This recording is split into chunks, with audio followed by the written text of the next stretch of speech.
자, 오늘 말씀의 제목은 품어야 할 그리스도 예수의 마음입니다. 우리가 절대적으로 놓쳐서는 안 되는 영적인 사실이 있습니다. 그게 뭐냐? 나는 구원받은 하나님의 자녀다라는 겁니다. 어떤 상황과 문제와 환경과 또 우리의 힘든 처지 속에 있다 할지라도 우리가 반드시 기억해야 될 것은 뭐냐? 나는 구원받은 하나님의 자녀다라는 겁니다. 그래서 하나님은 나를 사랑하시고 하나님은 나를 버리지 아니하시고 항상 하나님은 나의 모든 것을 지키시고 보호하시고 도우신다라는 겁니다. 그래서 구원받은 하나님의 자녀는 그리스도께 합당한 삶, 그리스도가 최우선순위가 되는 삶을 살아야 됩니다. 그것이 그리스도인의 삶이에요. 그리스도인의 삶이라 그러면 그리스도께 집중, 그리스도를 누림, 그리스도를 전함, 이 세 가지가 그리스도인의 삶을 이루는 것입니다. 그리스도께 집중한다라는 말이 뭡니까? 함께, 원니스, 임마누엘입니다. 함께 하신다. 임마누엘 하신다. 주님과 나는 하나다. 이 그리스도에 집중하는 자의 모습이에요. 그리스도를 누리는 자는 어떤 사람이냐? 참 행복한 사람입니다. 그리스도로 인하여 행복하다. 그러면 그거는 누리고 있다는 얘기입니다. 그리고 그리스도를 전한다. 입으로 전하는 게 전부가 아니라 우리의 삶을 통해서 그리스도가 전해져야 된다는 것입니다. 자, 하나님 자녀는요, 안타깝지만 두 가지 삶을 삽니다. 하나님의 자녀는 육신을 가지고 있기 때문에 육신적인 삶을 살 수밖에 없고요. 또 구원받은 영적인 삶을 살아가야 되기 때문에 우리는 그리스도를 바라보며 살아갈 수밖에 없습니다. 이 두 가지 삶이 밸런스를 이루든지 아니면 영적인 삶이 육신적인 삶을 이끌어가야 되는데 반대로 육신적인 삶에 의해서 우리가 살아가게 된다면 그리스도를 놓치게 되는 것이고 시험과 문제와 사건 속에 쌓이게 되는 것입니다. 하나님 자녀는요, 반대가 돼야죠. 육신적인 옛사람의 체질을 버리고 벗어나 버려야 됩니다. 그리고 영적인 새 사람의 체질을 갖추어 나가야 된다는 겁니다. 그러기 위해서 오늘 바울은 우리에게 무슨 말씀을 하느냐? 그리스도의 마음을 품으라고 권면하고 있습니다. 성도 여러분, 그리스도의 마음을 우리가 품어야 된다. 그 그리스도의 마음이 무엇인지를 오늘 말씀을 통해 깨닫고요, 믿음의 성장을 이루며 복음의 증인으로 쓰임받는 2023년도가 되기를 주님의 이름으로 축원하겠습니다. 첫 번째입니다. 그리스도 안에서의 한 마음입니다.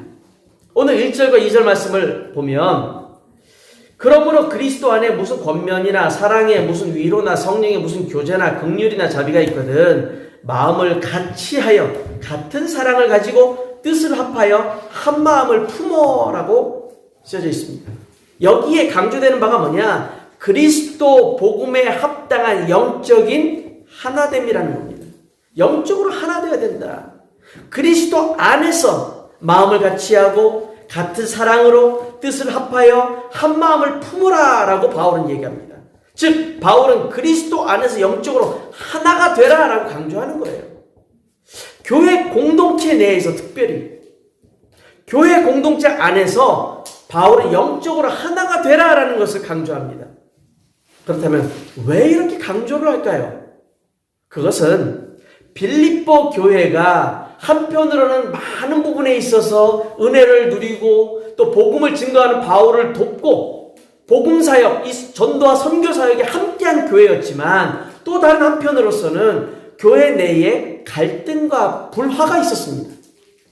바울은 그 소식을 접하게 되고서 그 갈등과 불화를 종식시키기 위해 이 내용을 기록하게 됩니다. 특별히 핵심 사역자라고 말할 수 있는 유오디아와 순두계라는 이 두 여인의 사이에서 문제가 발생을 했던 거죠. 이 두 사람이 어떤 갈등을 가졌는지 또 무엇이 서로 안 맞았는지는 성경에는 언급되지 않습니다. 하지만 바울은 하나가 되어야 될 교회가 주요 사역자들 사이의 갈등으로 인해서 하나 되지 못한다고 하면 그것은 이 교회로서의 정말 영적인 의미를 잃어버리게 되고 하나님 앞에 쓰임받지 못하는 상황까지도 갈 수 있다는 겁니다. 그래서 바울은 이 갈등을 해소하기 위해 이들에게 편지를 쓰면서, 이 교회의 편지를 쓰면서 하나 되라, 영적으로 하나 되라는 것을 강조하는 겁니다. 자, 우리가 깨달아야 될 게 뭐냐면요, 교회 내에서는요, 나도 그렇고요, 모든 형제와 모든 자매가 다 그리스도의 피로 용서받았다라는 겁니다. 그리고 우리 모두가요, 그리스도 믿고 구원받았다라는 겁니다. 우리 모두가 그리스도와 연합한 사람들이다라는 겁니다. 그런데 세상 속에서 보면, 누구는 잘 나가는 사람이 있고 누구는 못 나가는 사람이 있습니다. 누구는 잘 사는 사람이 있고 누구는 못 사는 사람이 있습니다. 누구는 교육을 잘 받은 사람이 있고 누구는 못 받는 사람이 있습니다. 그러다 보니 세상의 관점에서 교회 안에 사람들을 바라보고 교회 안에 이 성도들을 바라보면 부족한 부분, 연약한 부분, 마음에 안 드는 부분 나타날 수밖에 없다라는 겁니다. 근데 그게 아니라 우리 스스로들이 깨달아야 할 게 뭐냐? 우리 한 사람 한 사람은 완벽하지 않다라는 겁니다. 완벽하신 분은 오직 한 분, 그리스도밖에 없다라는 사실. 그리고 우리가 모두 다 육신의 옛사람을 가지고 있다는 겁니다. 옛 체질, 옛사람의 그 체질이 남아있다는 거예요. 그 옛사람을 깨트리고, 옛틀을 깨트려버리고, 복음 안에서 복음에 합당한 새 사람, 복음에 합당한 새로운 틀을 우리가 갖추어 나가야 했다는 겁니다. 우리 모두가 바로 그런 과정 속에 있는 거예요. 자, 신앙생활은요, 그리스도 안에서 주님을 닮아가는 겁니다. 주님을 닮아간다는 것은 주님과 함께, with, 주님과 임마누엘, 주님과의 하나됨, 원리스가 이루어질 때 주님을 닮아갈 수가 있다는 겁니다. 자, 3절 4절 말씀 또 보시죠. 아무 일이든지 다툼이나 허용을 하지 말고 오직 겸손한 마음으로 각각 자기보다 남을 낮게 여기고 각각 자기 일을 돌볼 뿐더러 또한 각각 다른 사람들의 일을 돌보아 나의 기쁨을 충만하게 하라. 자, 여기서 강조되는 게 뭐냐? 복음 안에서 교회 공동체는 하나가 되라라는 겁니다. 세상에서는요, 언제나 자기중심적입니다. 세상에서는 자기중심적으로 생각하고 사고하고 행동합니다. 또 세상에서는 자기중심적인 삶의 모습을 어렵지 않게 봅니다. 이기주의, 무한 이기주의라고 얘기할 수 있는 그것이 많죠. 또 사람들의 선입견과 편견도 강합니다.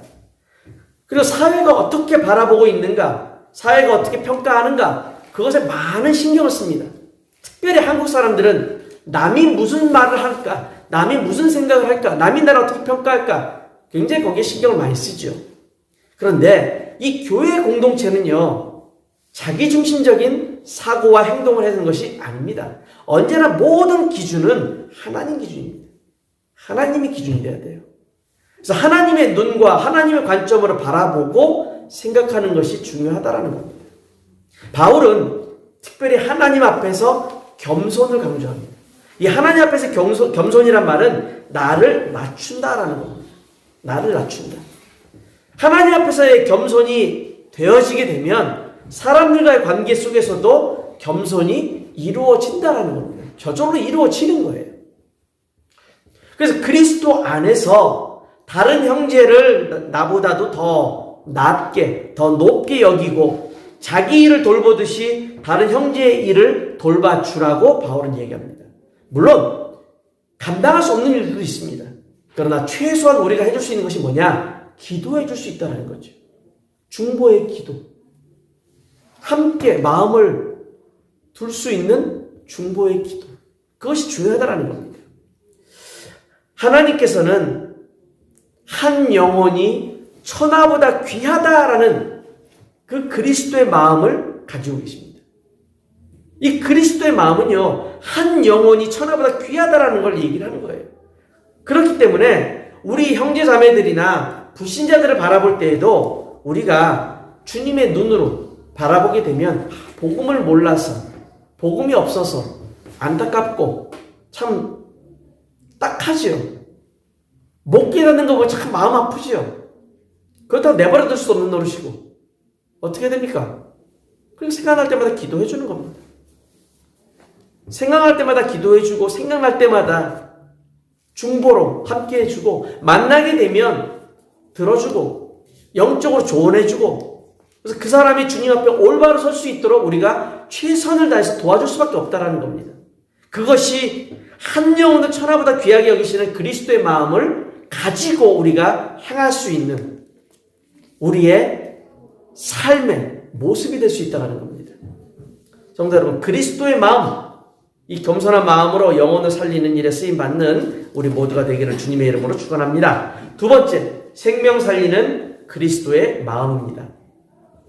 자, 우리 5절에서부터 8절 말씀 보겠습니다. 너희 안에 이 마음을 품으라. 곧 그리스도 예수의 마음이니 그는 근본 하나님의 본체시나 하나님과 동등됨을 취할 것을 여기지 아니하시고 오히려 자기를 비워 종의 형체를 가지사 사람들과 같이 되셨고 사람의 모양으로 나타나사 자기를 낮추시고 죽기까지 복종하셨으니 곧 십자가에 죽으심이라.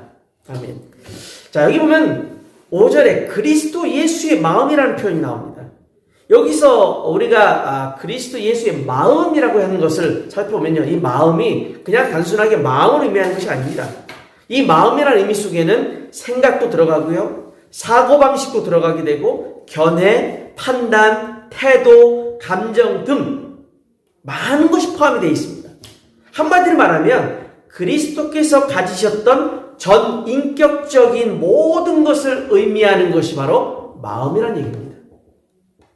그리스도의 마음은요, 특별히 뭐에 집중되어 있느냐? 생명을 살리는 마음에 집중되어 있습니다. 생명 살리는데. 그래서 생명을 살리기 위해서 그리스도께서 하나님의 형상이시지만 하나님의 형상으로 창조된 인간을 위해서 이 땅에 오신 거예요. 인간을 구원하기 위하여 하나님이신 그리스도께서 이 땅에 오신 겁니다. 그것이 그리스도의 마음이에요. 요한일서 4장 9절 10절은 그것을 잘 표현합니다. 하나님의 사랑이 우리에게 이렇게 나타난 바 되었으니 하나님이 자기의 독생자를 세상에 보내심은 그로 말미암아 우리를 살리려 하심이라. 사랑은 여기 있으니 우리가 하나님을 사랑한 것이 아니요 하나님 우리를 사랑하사 우리 죄를 속하기 위하여 화목 제물로 그 아들을 보내셨습니다. 아멘. 자, 성경 여기서 우리가 깨달아야 될 게 뭡니까? 첫째, 그리스도가 누구시냐를 다시 한번 깨달아야 됩니다. 둘째, 그리스도는 하나님이시고 또 하나님과 한 분이시다라는 걸 깨달아야 됩니다. 셋째, 그리스도께서 자신을 낮추사 이 땅에 종의 형체, 즉 인간의 모습으로 오셨다라는 것을 깨달아야 됩니다. 그분이 이 땅에 오신 이유가 뭘까요? 하나님이신데, 하나님과 한 분이신데 왜 하나님의 형상을 버리시고 인간의 형상을 입고 이 땅에 오셔야만 했을까요? 그것은 인간을 모든 죄악으로부터 구원하시기 위해서라는 겁니다. 자, 이것이 빌립보 2장 6절에서 8절의 내용입니다. 그래, 마가복음 10장 45절에도 이 땅에 오신 이유가 인간을 구원하시기 위해서다라고 기록되어 있습니다. 인자가 온 것은 섬김을 받으려 함이 아니라 도리어 섬기려 하고 자기 목숨을 많은 사람의 대속물로 주려 함이니라. 우리를, 많은 사람들을 구원하기 위한 대속물로서 우리를 찾아오신 겁니다. 그래서 주님이 그 귀한 목숨을 버리시고 우리를 구원하신 겁니다. 그래서 저와 여러분이 구원받은 거예요. 이렇게 그리스도 예수의 마음은 한마디로 인간 구원에 집중되어져 있다는 것을 우리는 잊어서는 안 됩니다. 이것이 하나님의, 인간을 향한 하나님의 무한 사랑이에요. 무한 사랑. 절대적인 사랑의 마음이 바로 그리스도의 마음이라는 겁니다. 자, 그렇다면 그리스도의 마음을 가져라라고 이야기를 했습니다, 바울이. 너희 안에 이 마음을 품으라 했는데, 품으란 얘기는 이 마음을 가지고 있으라라는 겁니다. 그럼 그리스도의 마음을 가진 자는 어떤 사람이냐는 얘기입니다. 어떤 사람이 그리스도의 마음을 갖게 되는 걸까요? 첫째, 나를 구원하신 그리스도, 그 그리스도의 사랑과 은혜에 감사하는 자가 그리스도의 마음을 갖게 됩니다. 둘째, 그리스도께 집중하고 그리스도의 인도를 받고 그리스도의 뜻과 소원에 방향 맞춰 살아가는 자가 그리스도의 마음을 갖게 되는 자입니다. 셋째, 그리스도의 사랑을 알지도 못하고 이해하지도 못하고 들어본 적도 없는 자들에게 이 그리스도의 사랑을 전하기를 원하는 자, 즉 하나님의 영혼 구원을 위해 쓰임받기를 원하는 자가 그리스도의 마음을 가진 자라는 겁니다. 다시 말씀드립니다. 그리스도의 마음을 가진 자는 누구냐? 나를 구원하신 그리스도께 그 사랑과 은혜에 늘 감사하는 자가 그리스도의 마음을 가진 자요.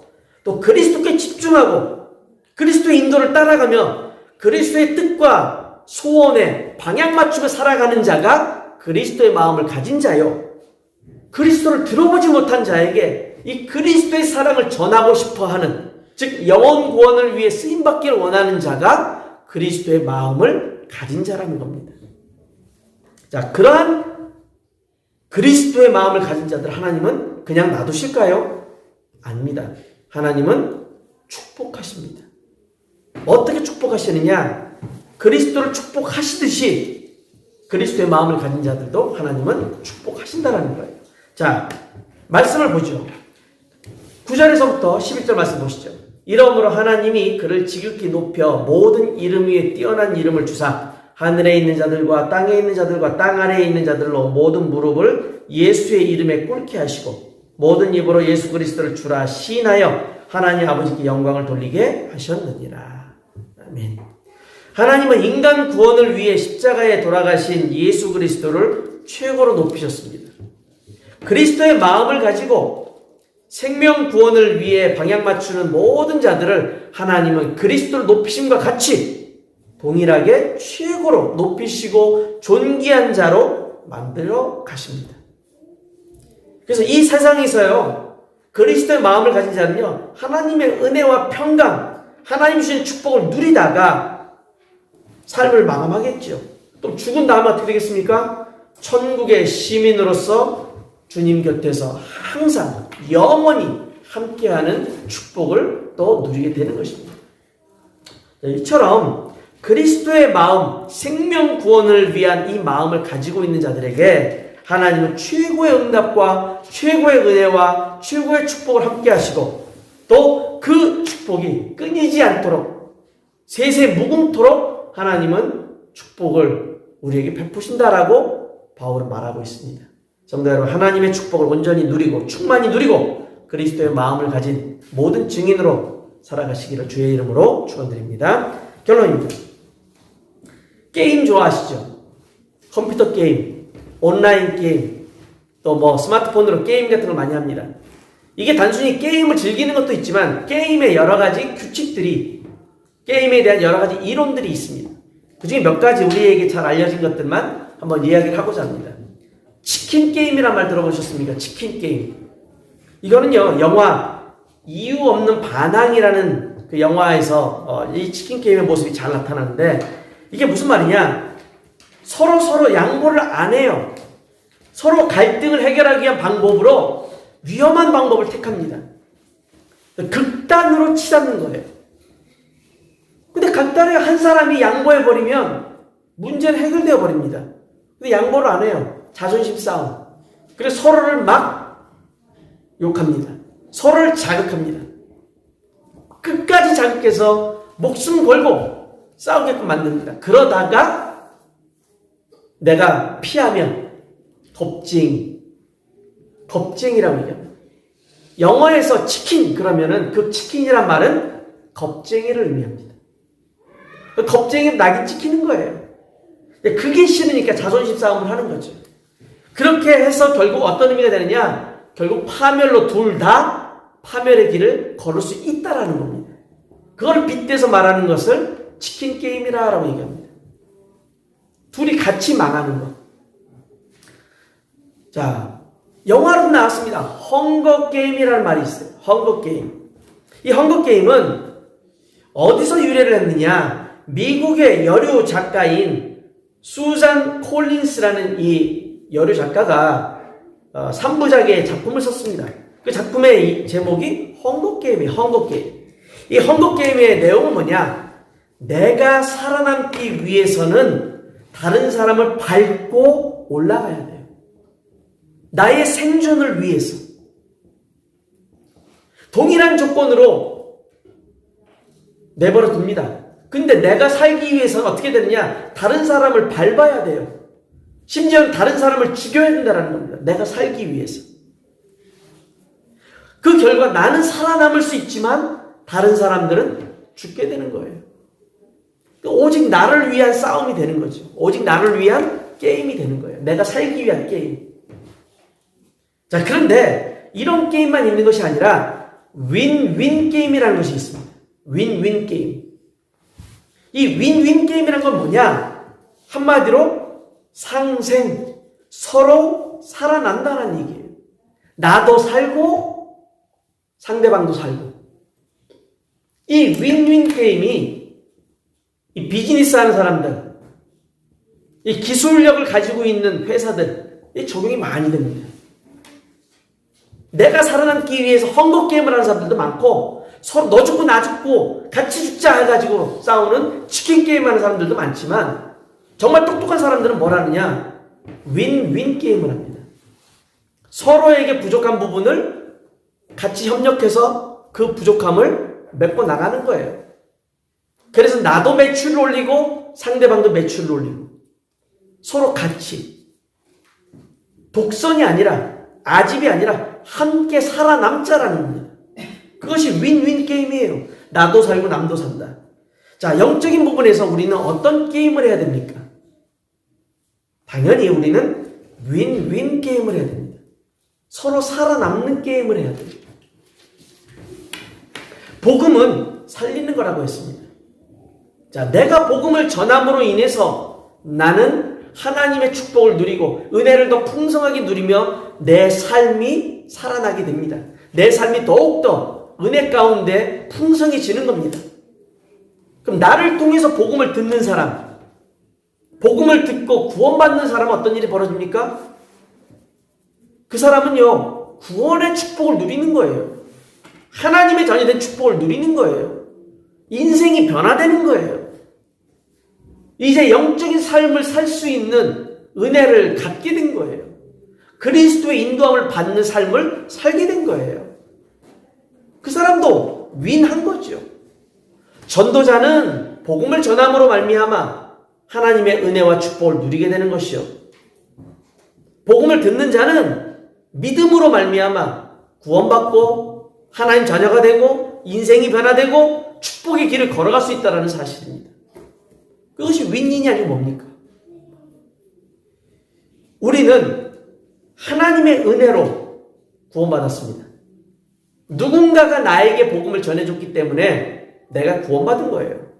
내가 잘나서 내 스스로 구원받겠다 해가지고 구원받은 사람 아무도 없습니다. 우리 모두가 다 하나님의 은혜 가운데 누군가를 통해서 복음을 들은 겁니다. 즉 나도 윈윈 게임의 당사자였다는 얘기입니다. 이제는 우리가 누군가를 살릴 수 있는 윈윈 게임의 또 당사자로서 주체자로서 우리가 참여할 수 있다는 겁니다. 성도 여러분, 복음으로 생명을 살리고 하나님의 은혜를 풍성하게 누리는 바로 우리가 그리스도의 전도자요 그리스도의 증인입니다. 2023년 올 한 해 그리스도의 전도자로 그리스도의 증인으로 마음껏 주의 은혜와 풍성한 하나님의 축복을 누리시는 모든 분들 되시기를 주의 이름으로 축원드립니다. 기도합니다. 하나님 감사합니다. 오늘 우리에게 주신 말씀처럼 그리스도의 마음을 품게 하여 주시고 그리스도의 마음을 가지고 생명 살리는 그 일에 쓰임받을 수 있도록 우리를 붙들어 주옵소서. 늘 풍성한 은혜와 차고 넘치는 축복으로 주님 함께해 주옵소서. 예수님의 이름 받들어 기도 올려옵나이다. 아멘.